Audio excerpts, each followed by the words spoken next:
हालांकि अभी भी मेरी अंतर चेतना जागृत थी और मुझे बेहतर बनाने के लिए लगातार काम कर रही थी। एक बार जब मैं छुट्टी में घर आया तो पता चला कि उसकी शादी फिक्स हो चुकी थी। भाग 3 का सारांश। रुला देने वाली लव स्टोरी भाग 4। अगले ही महीने उसकी शादी होनी थी। मुझे लगा कि अब यहाँ रुकना ठीक नहीं है। उसकी शादी के 3 महीने बाद जब मैं दोबारा घर वापस आया तो डिप्रेशन का शिकार हो चुका था। मैंने गाड़ी छोड़ दी और घर पर रहने लगा। उसके जाने के बाद मेरा जीवन बिल्कुल नीरस और वीरान हो गया। मैंने गांव में निकलना और दोस्तों के साथ उठना बैठना सब बंद करके घर में कैद हो गया। श्वेता को मुझसे बड़ा लगाव था। वह मेरी हालत देखकर अक्सर रोने लगती थी। मुझे भी अपने माँ बाप और बहनों से बहुत प्यार था और मैं उनके आंखों में आंसू नहीं देख सकता था, परंतु इस वक्त कुछ समझ नहीं आ रहा था। क्यों जी, सिर्फ कहानियों में ही डूबे रहेंगे या मेरा भी कुछ ख्याल है?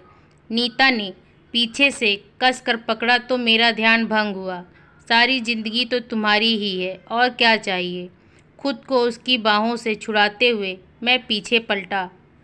बस इतना ही काफ़ी है, वह मुस्कुराई। चलो कुछ मीठा हो जाए। उसके गले में बाहों का हार डालते हुए मैंने शेखी से कहा, मैं चाय बनाकर लाती हूँ। वह मासूमियत से बोली तो मैंने उसे आज़ाद कर दिया। वह चाय बनाने नीचे चली गई और मैं फिर से लिखने लगा। मुझे बचपन से ही पढ़ने का बहुत शौक़ था, इसलिए मैंने उसके गम को भुलाने के लिए किताबों से दोस्ती कर ली। ऐसे वक्त में किताबों ने मेरा बड़ा साथ दिया। उन्होंने मुझे बिखरने से बचा लिया और मुझे वापस ज़िंदगी की तरफ मोड़ दिया। कहते हैं कि जो होता है अच्छे के लिए होता है, और मैं भी इस बात से सहमत हूँ। धीरे धीरे ज़िंदगी पटरी पर लौटने लगी। उसकी शादी के 3 सालों बाद मेरी भी शादी हो गई। मेरी पत्नी काफ़ी खूबसूरत, मासूम और नेक दिल इंसान है। उसे भी मेरे अतीत की सारी बातें पता है। उसके बावजूद भी वह मुझसे बहुत प्यार करती है। मैं अपनी पत्नी और बच्चों से बेहद प्यार करता हूँ, परंतु आज तक मैं उस लड़की को भूल नहीं पाया हूँ, क्योंकि उस लड़की की वजह से मैंने जीना सीखा है। उसी की प्रेरणा से मैंने अपने परिवार को गरीबी के दलदल से निकाल पाया हूँ। मुझे अपने दिल टूटने का उतना गम नहीं है जितना इस बात की खुशी है कि केवल अपनी खुशियों को कुर्बान करने से दर्जनों चेहरों की खुशियाँ बरकरार हैं। मैंने जो कुछ भी किया उसकी और अपने परिवार की खुशियों के लिए किया।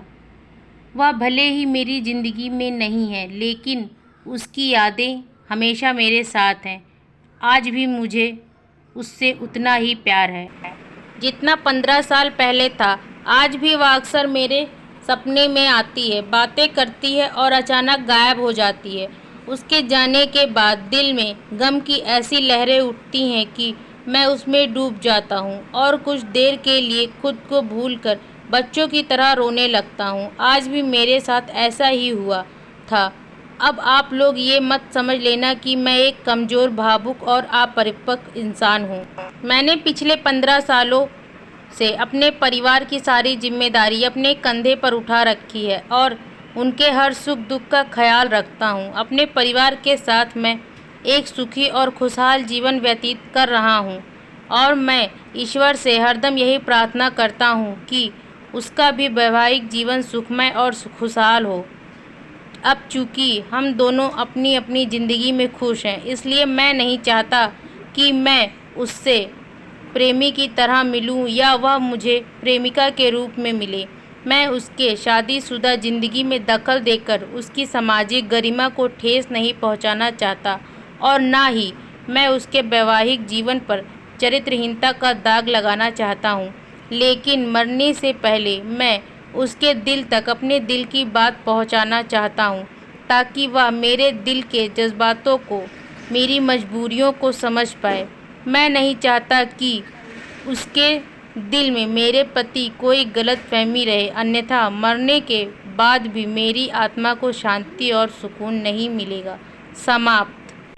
यह लव स्टोरी यहीं समाप्त होती है। दोस्तों, ये लव स्टोरी आप लोगों को कैसी लगी, लाइक शेयर एंड कमेंट करके ज़रूर बताएं और आगे ही ऐसी ही रोचक कहानियाँ आप तक पहुँचाते रहें। इसके लिए हमारे चैनल यूनिको ज्योति को सब्सक्राइब ज़रूर करें।